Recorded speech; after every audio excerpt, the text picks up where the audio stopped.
Isang makabuluhang hakbang ang isinagawa ng Police Regional Office 5 sa pangunguna ni Police Brigadier General Andre Dizon, Regional Director, matapos ang matagumpay na paglagda ng Memorandum of Understanding kasamang iba't ibang ahensya ng pamahalaan bilang pagpapalakas ng kanilang ugnayan at pagtutulungan sa mga programang kadiwa ng Pangulo at merkado sa kampo.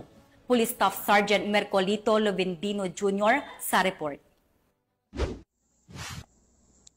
Pinagtibay ng Police Regional Office 5 at ng iba't ibang ahensya ng pambansang pamahalaan ang kanilang suporta sa layunin ng administrasyon na mapalapit ang abot kayang bilihin sa publiko sa pamamagitan ng isang Memorandum of Understanding na linagdaan ngayong Martes, July 1, 2025 sa Camp General Simeon A. Ola, Legazpi City.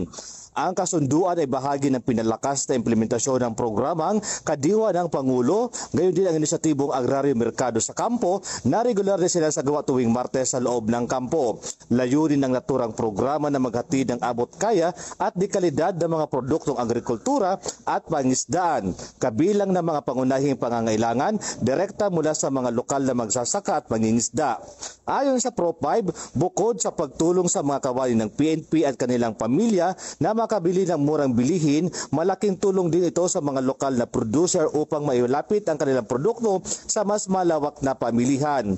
Bahagi rin ito ng kampanya ng pamahalaan na palakasin ang food security, isulong ang inclusive growth at itaguyod ang kooperasyon sa pagitan ng mga uniformed personnel at sibilyan. Dumalo sa aktibidad ang mga katutuan mula sa Department of Agriculture, Department of Agrarian Reform, Department of Trade and Industry at iba pang partner agencies kabilang ng patunay ng kanilang pagtutulungan para sa tagumpay ng programa. Nagpahayag rin ng suporta si Police Brigadier General Andre Perez Dizon, Regional Director ng Pro5, at sinabi sa inisyatibong ito ay malinaw na hakbang tungo sa makatao at makabuluhang serbisyo para sa kapakanan ng komunidad at kapulisan. Nagpahayag ng pasasalamat ang isa sa mga kalahok na nagtitinda sa nasabing programa dahil sa pagkakataong may pagbili nila ang kanilang mga produkto. Nagkaya kami maming opportunity po didi na magtinda, na hali po kaming mayon, tapos nakapagtinda po kami didi ng mga local products naman.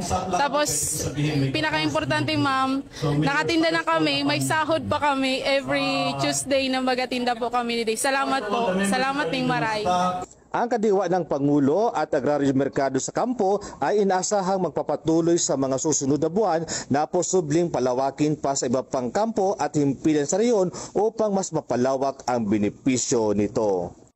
Mula dito sa Bicol Region, ako po yung Police News Network Correspondent, Police Staff Sergeant Mercolito P. Lovendino Jr.